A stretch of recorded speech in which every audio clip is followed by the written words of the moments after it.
السلام علیکم دوستو، میں ہوں نوید احمد فسانہ اور آپ دیکھ رہے ہیں اردو آئی لینڈ یوٹیوب چینل۔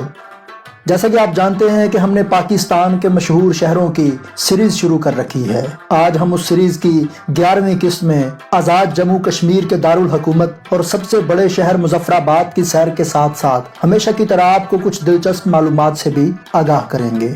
امید کرتے ہیں آپ کو ہمیشہ کی طرح یہ ویڈیو بھی پسند آئے گی۔ اگر پسند آئے تو اپنے دوست احباب کے ساتھ شیئر ضرور کیجئے گا۔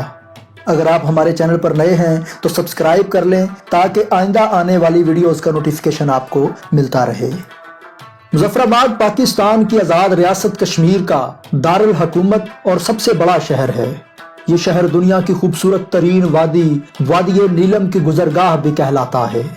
یہ شہر کوہ ہمالیہ کے پہاڑوں کو چیر کر اس علاقے میں داخل ہوتے ہوئے دریائے نیلم اور دریائے جہلم کے کنارے پر موجود ہے، جس کی ایک جانب خیبر پختونخوا جبکہ دوسری جانب بھارتی مقبوضہ کشمیر کے علاقے کپواڑہ اور بارہ مولہ واقع ہیں، جو سری نگر مظفر آباد روڈ سے آپس میں منسلک ہیں۔ مظفر آباد کی شمالی جانب جنت نظیر وادی نیلم کا علاقہ موجود ہے۔ دریائے جہلم اور دریائے نیلم کے ملاپ کی جگہ کو 2 میل کے مقام سے جانا جاتا ہے، جو سیاحوں کے لیے بلا شبہ قدرت کے حسین مناظر میں سے ایک ہے۔ دونوں دریاؤں کے ملاپ کو ستارہ ویو پوائنٹ سے بآسانی دیکھا جا سکتا ہے۔ 2 میل پر بہت سے کھانے پینے کے لیے ہوٹل اور ریسٹورنٹس بھی موجود ہیں، جہاں سے کشمیری کھانوں کا لطف اٹھایا جا سکتا ہے۔ 2 میل سے آگے دونوں دریاؤں کے اشتراک سے بننے والے دریا کو دریائے جہلم کہا جاتا ہے۔ اسی دریائے جہلم پر رنبیر سنگھ کی مشہور تاریخی بارہ دری بھی موجود ہے، جس کا ذکر ہم اس ویڈیو کے آخر میں تاریخ کے سیکشن میں کریں گے۔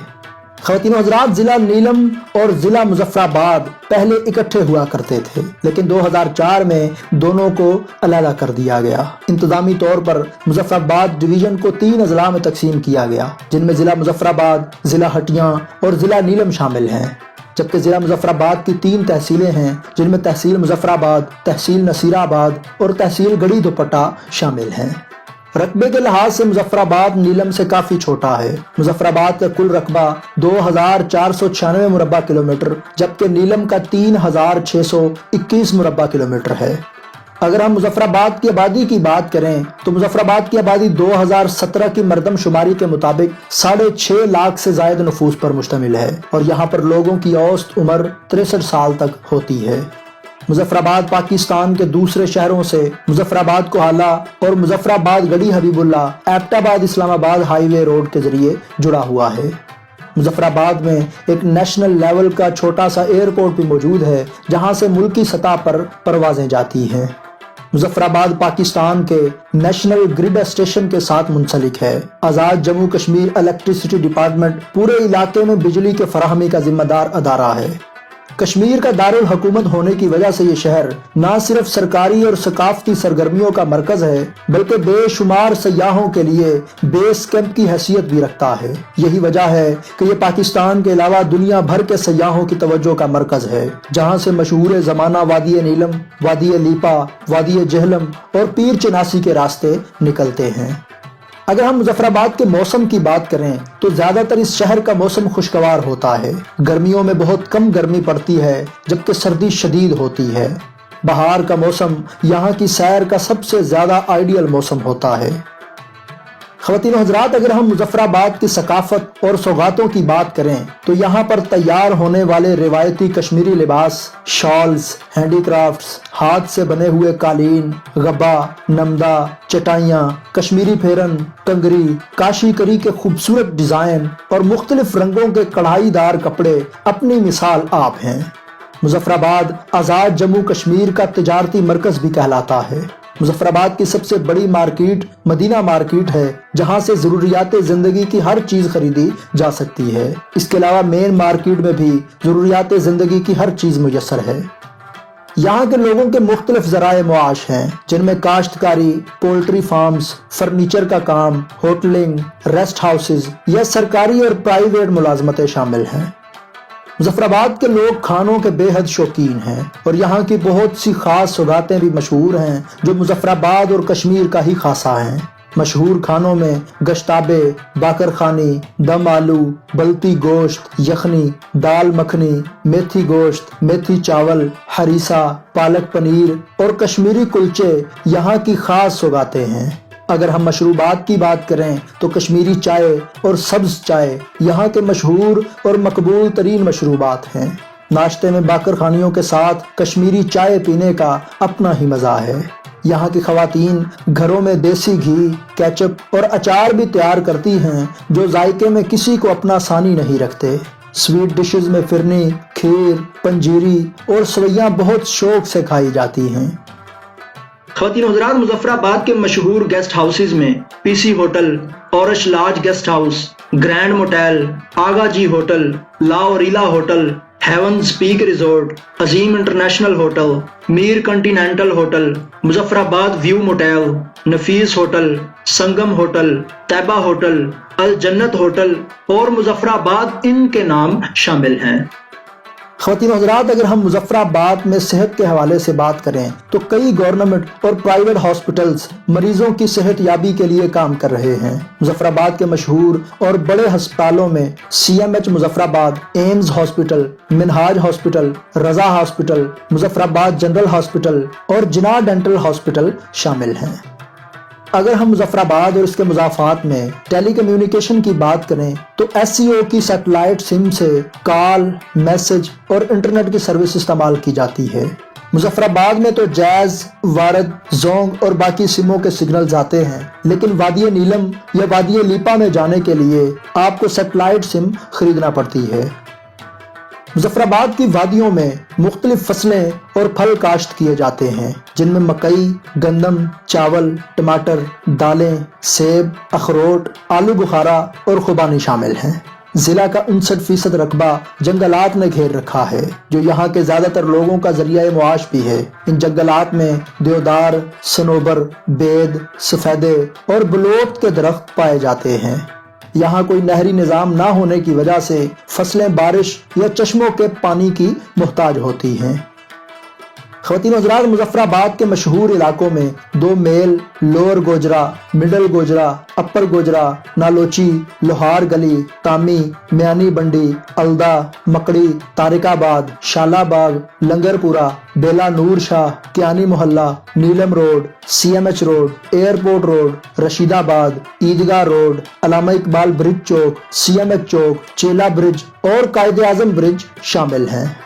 خواتین و حضرات، اگر ہم مظفر آباد کے خوبصورت سیاحتی مقامات کا ذکر کریں تو ان میں پیر چناسی، مچیارا نیشنل پارک، شہید گلی، سبڑی جھیل لنگر پورا، دانا، گڑھی دوپٹہ، وادی لیپا، لوہار گلی، خورشید حسن خورشید کا مقبرہ، مکڑا پہاڑ، حضرت سائیں سخی سہیلی سرکار کا دربار، وادی جہلم اور وادی نیلم کے خوبصورت علاقے شامل ہیں۔ اگر آپ مظفر آباد جائیں تو ان خوبصورت مقامات پر ضرور جائیں۔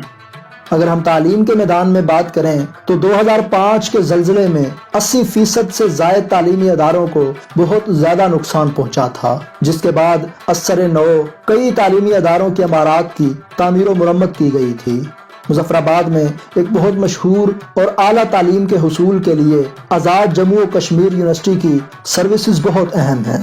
اے جے کے یونیورسٹی 1980 میں شروع ہوئی تھی اور اب تک انتظامی اور تعلیمی اعتبار سے مسلسل ترقی کر رہی ہے۔ اس میں تقریباً ہر شعبے کی ڈگری کروائی جاتی ہے، لیکن انسٹیٹیوٹ آف جیولوجی کو پاکستان میں دوسرا بڑا مقام حاصل ہے۔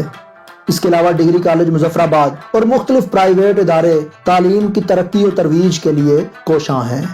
اگر ہم کھیلوں کے میدان کی بات کریں تو کھیلوں میں فٹ بال، کرکٹ اور والی بال بہت شوق سے کھیلے جاتے ہیں۔ کھیلوں کے لیے یہاں کا مشہور گراؤنڈ نرول کرکٹ گراؤنڈ ہے، جس میں انڈر 19 بلائنڈ کرکٹ اور فرسٹ کلاس کرکٹ کے میچز منعقد کروائے گئے ہیں۔ اس اسٹیڈیم میں 8000 شائقین کی گنجائش موجود ہے۔ مشہور فٹ بال کلبز میں pilot football club, youth football club, Kashmir national F C اور آزاد سپر ایف سی مشہور رجسٹرڈ کلب ہیں۔ خواتین و حضرات، مظفر آباد کو صوفیوں اور مشاہیر کا شہر بھی کہا جاتا ہے۔ قدیم دور میں بے شمار جنگجو اور تبلیغ کرنے والے لوگ وسطی ایشیا، افغانستان یا بر صغیر سے آ کر اس شہر سے سری نگر کے راستے ہندوستان میں داخل ہوا کرتے تھے۔ یہی وجہ ہے کہ اس علاقے میں ہر نسل، خاندان اور مذہب کے لوگ نظر آتے ہیں۔ یہاں آنے والے سیاح یہاں موجود مختلف تاریخی عمارات کو دیکھ کر اس علاقے کے مختلف پہلوؤں کا احاطہ کر سکتے ہیں، جن میں بلیک قلعہ جسے مغلوں نے تعمیر کروایا تھا، لال قلعہ، کئی ہندو مندر، بارہ دری اور جلال آباد باغ شامل ہیں۔ 7ویں صدی عیسوی میں ایک چینی سیاح اور ماہر آثار قدیمہ نے اپنے سفر نامے میں اس علاقے کا نام ادھا بانڈا تحریر کیا ہے۔ کچھ لوگ اسے ادھ بانڈا بھی کہتے ہیں۔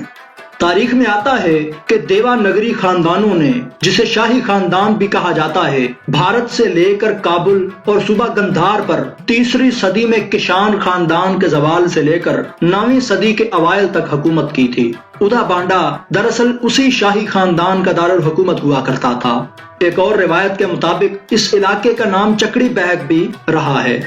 مظفر آباد کا موجودہ نام 1657 کی ایک سلطنت جسے بومبا سلطنت کہا جاتا ہے، اس کے بادشاہ سلطان مظفر کی وجہ سے پڑا تھا۔ مختلف روایات کے مطابق سلطان مظفر خان کا شجرہ نسب دین اسلام کے 3رے خلیفہ حضرت عثمان غنی رضی اللہ تعالی عنہ سے ملتا ہے، جبکہ کچھ لوگ یہ بھی کہتے ہیں کہ بومبا راجپوت قبیلے سے تعلق رکھتے ہیں۔ قدیم تاریخی عمارات میں قلعہ نیلم کا ایک خاص مقام ہے جسے ریڈ فورٹ بھی کہا جاتا ہے۔ اگر ہم قلعے کے تاریخی پس منظر کی بات کریں تو کہا جاتا ہے کہ مغل شہنشاہ اکبر اعظم اور کشمیر پر قابض چک خاندان کے درمیان اکثر لڑائیاں ہوا کرتی تھیں۔ ان لڑائیوں کے باعث اپنے دفاع کو مضبوط بنانے کے لیے یہاں پر قابض چک خاندان نے 1549 میں اس قلعے کی تعمیر کا آغاز کیا، لیکن 1587 میں مغلوں کے کشمیر پر قابض ہونے کے بعد اس قلعے کی تعمیر کا کام رک گیا۔ اس کی وجہ یہ تھی کہ مغلوں کی زیادہ تر دلچسپی افغانستان کے علاقوں سے منسلک تھی۔ مغلوں کے بعد جب سلطان مظفر خان نے اس علاقے پر قبضہ کیا تو انہوں نے اس قلعے کی تکمیل کا کام سر انجام دیا۔ اس قلعے میں مختلف تہ خانے بھی موجود ہیں جنہیں ڈوگرا راجا کے عہد میں عقوبت خانوں کے طور پر استعمال کیا جاتا تھا۔ یہ قلعہ 3 اطراف سے دریائے کشن گنگا، جس کا موجودہ نام دریائے نیلم ہے، اس سے گھرا ہوا ہے۔ اس قلعے کی شمالی جانب بنی ہوئی سیڑھیوں سے دریا کنارے پہنچ کر خوبصورت مناظر سے لطف اندوز ہوا جا سکتا ہے۔ یہ قلعہ بلا شبہ مظفر آباد کی قدیم تاریخ کی عکاسی کرتا ہے۔ خواتین و حضرات، سلطان مظفر خان کے بعد اس علاقے پر درانی سلطنت کا قبضہ ہوا۔ درانی سلطنت میں ریڈ فورٹ کو بہت زیادہ اہمیت حاصل ہوئی۔ درانی سلطنت کے بعد اس علاقے پر سکھوں کا قبضہ ہوا اور جب 1845 میں سکھ انگریزوں سے شکست کھا گئے تب انہوں نے ریاست کشمیر کا نظم و نسق جموں کے ڈوگرا راجا مہاراجا گلاب سنگھ کو سونپ دیا۔ اس راج کے آثار آج بھی کشمیر کے گلی کوچوں میں محسوس کیے جا سکتے ہیں۔ اس دور کی یادگار راجا رنبیر سنگھ کی بارہ دری بھی ہے۔ یہ بارہ دری 2 میل کے مقام پر دریائے جہلم پر واقع ہے، جہاں نیلم و جہلم کا ملاپ ہوتا ہے۔ دریا کے دونوں جانب سڑک سے پتھر کی سیڑھیاں پتھر سے بنی بارہ دری میں اترتی ہیں۔ بارہ دری کے پتھروں میں جگہ جگہ نسب کتبوں کے مطابق اس کی تعمیر 1880 میں شروع ہوئی اور مرحلہ وار یہ بارہ دری تکمیل کے مراحل میں سے گزرتی چلی گئی۔ بارہ دری مضبوط ترین منقش پتھروں سے تیار کی گئی ہے۔ اس کی مضبوطی کا اندازہ اس بات سے بھی لگایا جا سکتا ہے کہ 2005 کے خطرناک ترین زلزلے میں بھی اس بارہ دری میں چند دراڑوں کے علاوہ کوئی خاطر خواہ نقصان نظر نہیں آتا۔ بارہ دری کے ستونوں پر کھڑا کیا گیا فولادی پل 1931 میں تعمیر کیا گیا تھا۔ 2005 میں آنے والے زلزلے میں اس شہر میں 7.6 شدت تک کا خطرناک زلزلہ ریکارڈ کیا گیا۔ اس زلزلے میں شہر کی 50% سے زائد عمارات تباہ ہو گئیں اور مظفر آباد اور نیلم کے تقریباً 80,000 سے زائد افراد لقمہ اجل بن گئے۔ یہ انسانی تاریخ کا ایک ہولناک زلزلہ تھا جس نے تیزی سے ترقی کرتے ہوئے مظفر آباد کی معیشت کو ہلا کر رکھ دیا۔ اس زلزلے کے بعد حکومت نے کئی ترقیاتی پروجیکٹ شروع کیے جن میں رہائشی کالونیوں، کاروباری مراکز کے قیام، تعلیمی اداروں کی تجدید اور لوگوں کی فلاح و بہبود کے پروجیکٹ شامل تھے۔ اس زلزلے کے بعد مظفر آباد کی ترقی کا نئے سرے سے دور شروع ہوا تھا۔ خواتین حضرات، یہ تھی مظفر آباد کی ایک خوبصورت ڈاکومنٹری۔ اگر پسند آئی ہو تو لائک اور شیئر ضرور کریں اور ہمارے چینل کو بھی سبسکرائب کر لیں تاکہ آئندہ آنے والی خوبصورت ویڈیوز کا نوٹیفیکیشن آپ کو ملتا رہے۔ اس کے ساتھ ہی اگلی ویڈیو تک کے لیے نوید احمد فسانہ کو دیجیے اجازت۔ خدا حافظ۔